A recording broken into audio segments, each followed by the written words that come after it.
बिस्मिल्लाहिर्रहमानिर्रहीम। हम फिज़िक्स के MCQ डिस्कस करेंगे इंशाल्लाह। तो सबसे पहले है क्वेश्चन नंबर 8। उसमें है कि as the temperature of the black body is increased the wavelength of the maximum intensity radiation. So the correct option is option number B.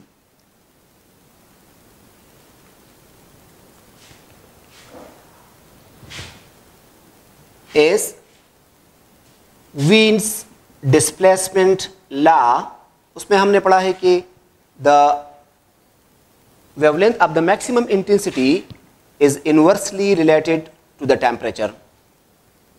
तो जब हम टेम्परेचर को इंक्रीज करेंगे तो मैक्सिमम इंटेंसिटी वाला वेवलेंथ जो है वो toward the shorter wavelength shift हो जाता है। So option number B is the correct one. Question number 9. The uncertainty in the energy of electron in the metastable state is.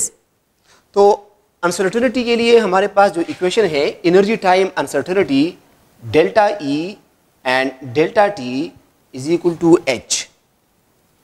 So delta E is the uncertainty in the energy and this is equal to H divided by delta T.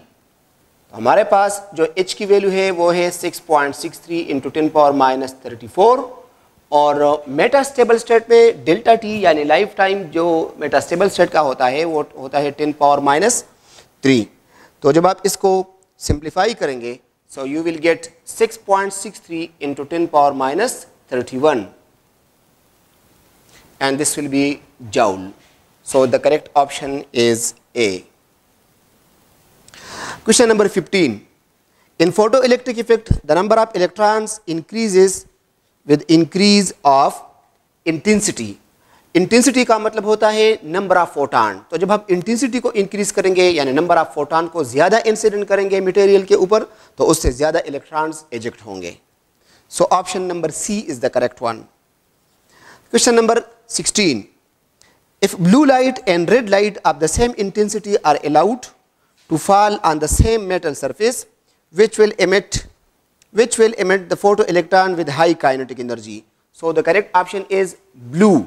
चूंकि maximum kinetic energy जो है maximum kinetic energy of the electron in the photoelectric effect वो बराबर होती है HF minus work function.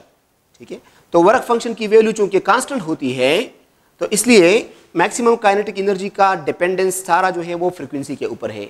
अब चूंकि blue light की फ्रीक्वेंसी ज़्यादा होगी तो इसलिए ब्लू लाइट के केस में जो मैक्सिमम काइनेटिक एनर्जी है इलेक्ट्रॉन की वो ज़्यादा होगी। Question number 22. An astronaut moving with a speed of light in a spaceship having a stick in his hand, the stick will appear to him of constant length. Option number C is the correct one. क्योंकि उसके लिए तो stick जो है stick और observer astronaut के लिए there is no relative motion between them तो इसलिए उसको जो है कांस्टेंट लेंथ लगेगा। Question number 23. The uncertainty in the energy of the electron in the excited state compare to the metastable state will be more. क्योंकि हमारे पास जो अनसर्टेनिटी इन द एनर्जी होती है, अगर आप यहाँ पे देखें अनसर्टेनिटी इन द एनर्जी जिस तरह के हमने पहले लिखा H divided by delta T, तो जब हमारे पास डेल्टा टी की वैल्यू जितनी ज़्यादा होगी उतनी हमारे पास अनसर्टेनिटी कम होगी। तो चूंकि जो नॉर्मल एक्साइटेड स्टेट होता है उसका लाइफ टाइम बहुत ही कम होता है as compare to the metastable state, तो इसलिए नॉर्मल एक्साइटेड स्टेट के लिए जो एनर्जी की अनसर्टेनिटी है वो ज़्यादा होगी, मोर। Question number 32. Pair production can take place only if the energy E of the photon is. So option number D is the correct one. क्योंकि हमें पता है कि पेयर प्रोडक्शन के लिए हमारे पास जो एनर्जी होती है फोटॉन की वो बराबर होनी चाहिए 2m0c² plus kinetic energy of the electron and plus kinetic energy of the positron. और हमें पता है कि energy of the photon will be equal to 2m0 c square की वैल्यू हमारे पास है 1.02 mega electron volt and plus kinetic energy of the electron and plus kinetic energy of the positron. तो इसलिए हमारे पास जो गैमा रे फोटॉन होता है पैरा प्रोडक्शन में, उसकी एनर्जी 1.02 मेगा इलेक्ट्रॉन वोल्ट खर्च होती है in producing the electron positron pair. जो बाकी एनर्जी होती है वो as a kinetic energy of the two particle आती है। तो इसलिए हमारे पास जो फोटॉन की एनर्जी होती है that must be greater than 1.02 mega electron volt. Question number 33. A person is moving with the speed of light in a train having mirror in his hand. His image appear to him same as usual. Option number C is the correct one. चूंकि हमने special theory of relativity में पढ़ा है कि speed of light is a universal constant for all observer irrespective of the motion of the source और observer. सो उसको अपना image बिल्कुल नॉर्मल जैसा लगेगा। Question number 42. The ratio of the relativistic length to the actual length is, so the option A is the correct one. क्योंकि relativistic length हमारे पास जो होता है that is equal to the actual length into 1 minus v square by c square under the root. So यहाँ से हमारे पास हो जाएगा L divided by L naught and this is 1 minus v square by c square under the root. तो चूंकि ये value हमारे पास जो है ये लेस देन 1 होती है, तो इसलिए L naught divided by L naught will be less than 1। Question number 43. A frequency of the incident light falling on a photo emissive plate is doubled. The kinetic energy of the emitted electron is also doubled. जिस तरह के हमने यहाँ पे देखा कि हमारे पास जो काइनेटिक एनर्जी और फ्रीक्वेंसी का डायरेक्ट रिलेशनशिप है, और ग्राफ में भी हम देख सकते हैं कि काइनेटिक एनर्जी और जो फ्रीक्वेंसी है maximum kinetic energy of the electron और फ्रीक्वेंसी इसका आपस में डायरेक्ट रिलेशनशिप है। यहाँ पर यहाँ से लेकर यहाँ तक ये थ्रेशोल्ड फ्रीक्वेंसी है। Question number 52. The radius of the Bohr first orbit for in lithium doubly ionised is, so the correct option is B. हमारे पास जो रेडियस के लिए जनरल इक्वेशन है वो इस तरह है।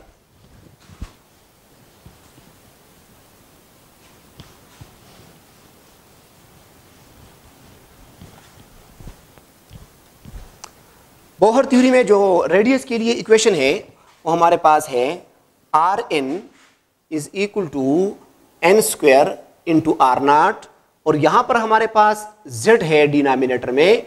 हाइड्रोजन के लिए z की वैल्यू 1 होती है, जबकि लिथियम के लिए z की वैल्यू जो है वो 3 है।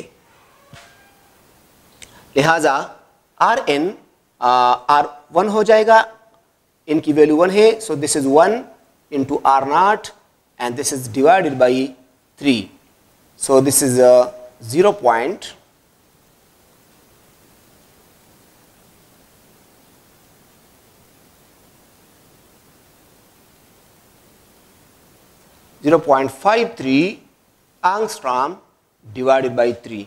जब इसको हम सिंप्लीफाई करेंगे तो इससे हमारे पास आ जाएगा 0.17 एंड 63 एंगस्ट्रॉम, और डिसिमल को जब हम राइट पे ले जाएंगे 2 places, so this is 17.63 and this is picometre, so this is the correct option. Question number 53. Black body spectrum is continuous, option B is the correct one. 65.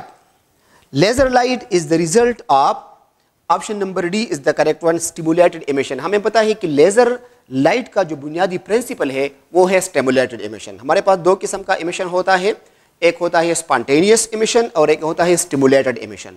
तो laser का पूरा एक्शन जो है वो बेस करता है स्टिमुलेटेड एमिशन के ऊपर। Question number 66. The excited state of an atom which can persist for unusual longer time is called metastable state. Laser action के लिए चूंकि मेटास्टेबल स्टेट का होना ज़रूरी है, और वो इसलिए कि मेटास्टेबल स्टेट का लाइफ टाइम जो है आम एक्साइटेड स्टेट से काफ़ी ज़्यादा होता है, और उसका जो लाइफ टाइम है वो 10⁻³ सेकंड से लेकर 1 सेकंड तक हो सकता है। Question number 72, half life of the neutron is 12 minute. ये अब बुक में गिवन है। हमारे पास जो आइसोलेटेड न्यूट्रॉन होता है वो ज़्यादा टाइम के लिए जो है वो नहीं रह सकता, वो डिके होता है, and the life time is the 12 minute.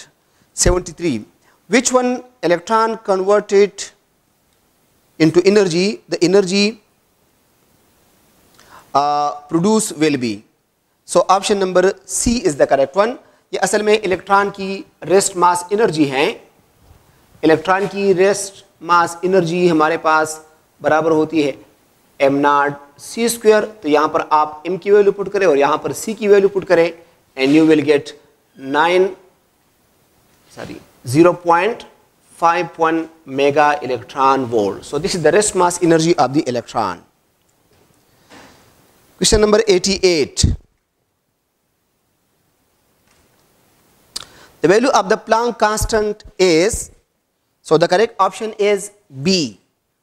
Planck constant की हमारे पास जो वैल्यू है वो है 6.63 into 10 power minus 34 joule second. तो यहाँ पर अगर हम जूल की जगह इलेक्ट्रॉन वोल्ट की वैल्यू पुट करें 10 पावर माइनस 34, और जूल की जगह हम लिखते हैं 1 divided by 1.6 into 10 power minus 19, and this is electron volt and second. जब आप इसको सिंप्लीफाई करेंगे तो हमारे पास प्लांक कांस्टेंट की वैल्यू आ जाएगी 4.136 into 10 power minus 15 electron volt and second.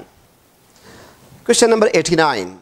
A radioactive sample has a half-life of 4 months. 3/4 of the substance will decay. So option number B is the correct one. हमें क्या given है कि half life जो है वो है 4 months. 4 months. कहते हैं कि कितने टाइम में 3/4 सब्सटेंस डिके होगा। ठीक है, हमने टाइम मालूम करना है। तो जब हमारे पास 3/4 डिके होता है, देन 1/4 जो है इज अनडिकेड। 1/4 इज अनडिकेड। तो अनडिकेड फ्रैक्शन के लिए अनडिकेड फ्रैक्शन हमारे पास बराबर होता है 1/4 is equal to 1 divided by 2 power 2। तो ये 2 जो है ये असल में हमें नंबर ऑफ हाफ लाइफ देता है। तो इसका मतलब है कि हमारे पास जो टाइम दरकार होगा 1/4 अनडिकेड फ्रैक्शन के लिए या 3/4 डिके के लिए वो हमारे पास 2 हाफ लाइफ्स होगा। तो हाफ लाइफ हमें ऑलरेडी दिया है, तो इसलिए total time needed is 2 half lifes. So 2 multiplied by 4 is equal to 8 months. तो ये आपने जो है याद रखना पड़ेगा कि हमारे पास जो अनडिकेड फ्रैक्शन होता है उसको हम जनरली इस फॉर्म में लिख सकते हैं 2 power n। Undecayed fraction is equal to 1/2 power n, where n represent the number of half lives. तो यहाँ पे 1/4 हमारे पास अनडिकेड फ्रैक्शन है। इसको जब हम इस फॉर्म में लिखेंगे तो इनकी वैल्यू हमारे पास 2 आ जाएगी। इसका मतलब यह है कि 1/4 अनडिकेड फ्रैक्शन के लिए हमारे पास 2 हाफ लाइफ चाहिए, और 2 हाफ लाइफ बराबर होंगे 8 मंथ्स के। सो the correct option is 8 months. Question number 98. The ground state energy of the hydrogen atom is -13.6 electron volt. What will be the ground state energy of the singly ionised helium? हमारे पास जो Bohr theory में जो energy के लिए equation है वो है En is equal to -13.6 electron volt divided by n²। लेकिन यहाँ पर साथ में हमारे पास z² है, और हाइड्रोजन के लिए हमारे पास z की वैल्यू 1 होती है, लेकिन जो हीलियम है उसके लिए z की वैल्यू 2 है। तो यहाँ पे हम पुट करेंगे 13.6 electron volt divided by 1²। Ground state का मतलब है कि n इज इक्वल टू 1 और z हमारे पास है 2, तो आ जाएगा। So this is the -13.6 electron volt multiplied by 4, and this will give you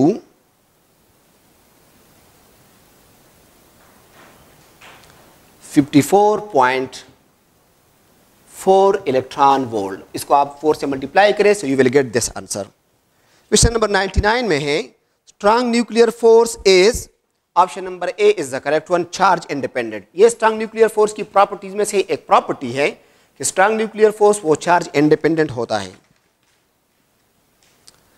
105, in which of the following range the two protons may attract each other? So the correct option is A. हमारे पास जो strong nuclear force है उसका range है 10⁻⁻14 metre, 10⁻⁻14 metre. So this is the correct option. Question number 106. The nuclear force between two proton is the force between two neutron lie at the same distance. So the correct option is C, equal. यानी proton और neutron, अगर हमारे पास ये दो protons हैं, this is proton and this is proton, और ये हमारे पास दो न्यूट्रॉन्स हैं which are at the same distance as the proton, तो जितना फोर्स इनके दरमियान होगा स्ट्रांग न्यूक्लियर फोर्स उतना ही फोर्स इनके दरमियान होगा। क्योंकि ये डिस्टेंस डिपेंडेंट है तो इसलिए अगर दोनों के दरमियान डिस्टेंस सेम हो तो इसलिए स्ट्रांग न्यूक्लियर फोर्स भी सेम होगा। Question number 112. Certain radioactive substance reduced to 25% of its value in 16 days. Its half-life is. हमें जो टोटल टाइम गिवन है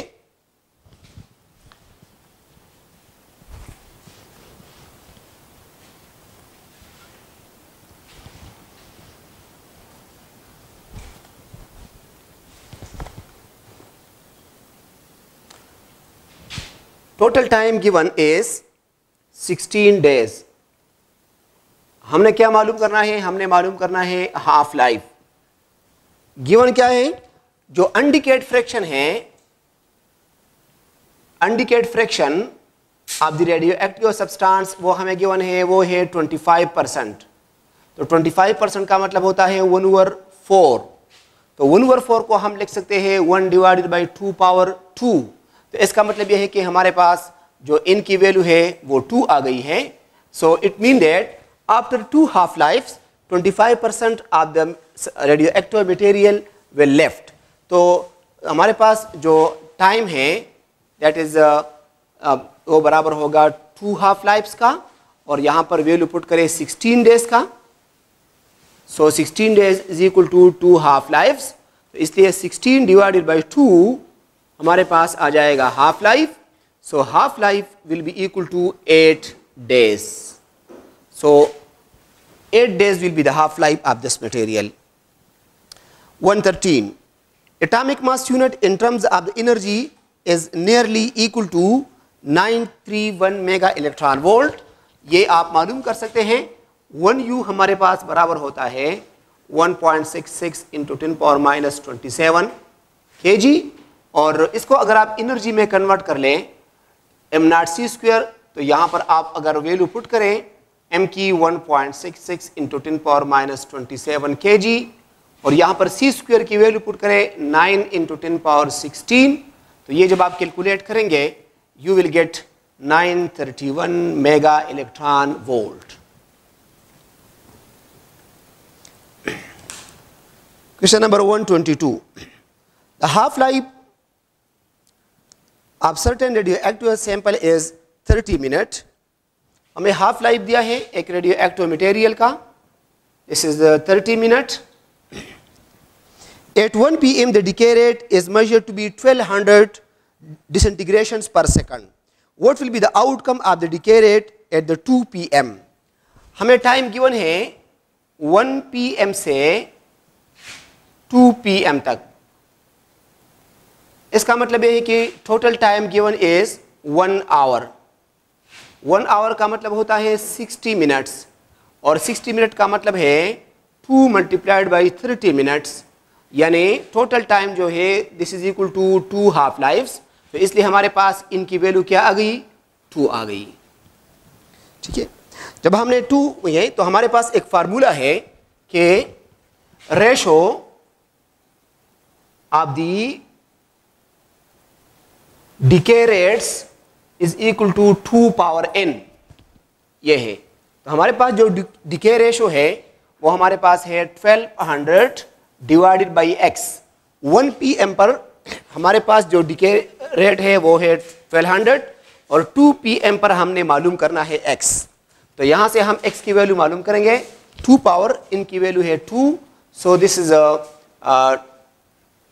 1200 divided by x is equal to 4 and x will be equal to 1200 divided by 4 is equal to 300। तो ये हमारे पास decay rate होगा eight 2 PM। 123, the mediating particle between two charges which is responsible for the attraction and repulsion is photon। हर एक force के लिए हमारे पास एक mediating particle होता है, तो इलेक्ट्रोमैग्नेटिक फोर्स के लिए जो चार्जेस के दरमियान मीडिएटिंग पार्टिकल है वो है फोटॉन।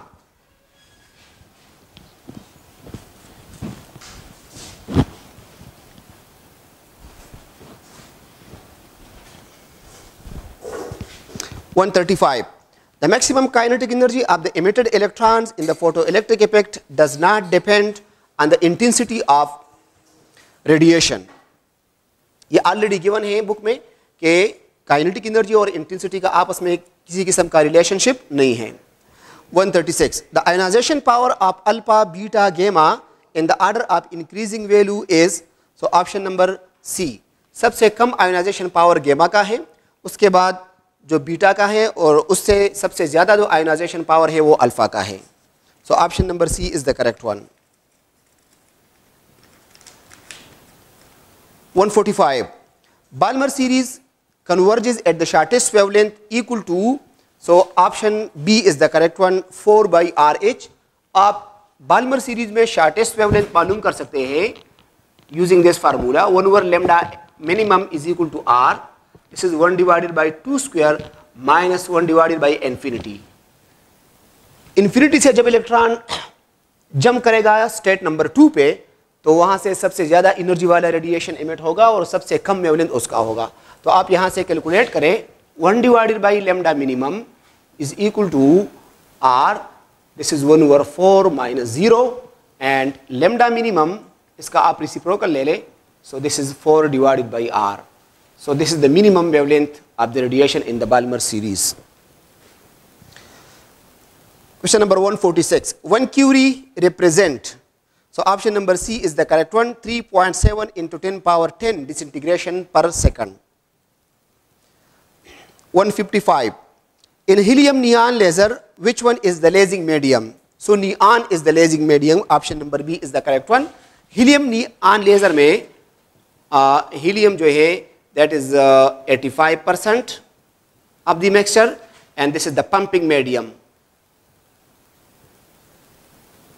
and neon जो है that is only 15% and this is the lasing medium। 156, if an electron and a proton have the same de Broglie wavelength, then the kinetic energy of the electron is, so option number C is the correct one, more than that of proton। de Broglie wavelength हमारे पास बराबर होता है H divided by P। अब P को हम लिख सकते हैं H divided by 2m into kinetic energy under the root, squaring both sides, lambda square is equal to H square divided by 2m into kinetic energy, और यहाँ से हमारे पास काइनेटिक एनर्जी इक्वल हो जाएगी H square divided by 2m into lambda square. तो इसका मतलब ये हुआ कि kinetic energy is inversely related to the mass. बाकी सारी चीज़ें कांस्टेंट्स हैं, de Broglie wavelength भी सेम है, H भी सेम है, तो जिसका मास कम होगा उसकी काइनेटिक एनर्जी ज़्यादा होगी। तो इलेक्ट्रॉन का मास चूँकि प्रोटॉन से कम है इसलिए उसकी काइनेटिक एनर्जी प्रोटॉन से ज़्यादा होगी। 165, the strongest force in nature is option D, nuclear force। strong nuclear force जिसका रेंज सबसे कम है लेकिन स्ट्रेंथ के लिहाज से ये सबसे ज़्यादा है। 166, when electron jump into the orbit 1 then the series obtained is Lehman series। Lehman series में हमारे पास P की वैल्यू 1 है और इनकी वैल्यू जो है वो 2 से स्टार्ट होती है, 2, 3, 4 up to so on. So P is equal to 1 corresponds to the Lehman series। 175, the most energetic wave in the X-ray characteristic spectrum is, So the option number C is the correct one, K gamma. K series में K gamma सबसे ज़्यादा powerful radiation होता है क्योंकि उसमें electron जो है वो M शेल से जो है वो N शेल से वो जंप करता है into the K shell. 176. Which of the following hydrogen spectral series lies in the visible region? So Balmer series जो है जिसने एम्पिरिकल फार्मूला भी दिया था स्पेक्ट्रम के लिए, Balmer series lies in the visible region. 182. Two photons are moving in opposite directions, then the relative velocity of one with respect to the other is, option number D is the correct one. C, special theory of relativity में हमने पढ़ा है कि the speed of light is a universal constant irrespective of the source motion or observer motion. So दोनों जो है relative speed C measure करेंगे. 183. If the temperature of the black body become double, then the intensity of radiation from it will become, so the correct option is D. Stephen's Boltzmann law में हमने पढ़ा है कि the total intensity of the emitted radiation is directly proportional to the fourth power of the absolute temperature. तो अगर हम temperature को double करेंगे तो हमारे पास जो नई इंटेंसिटी आएगी that will be 2T whole power 4 and the new energy or intensity will be equal to 16T square. So the new intensity will be 16E.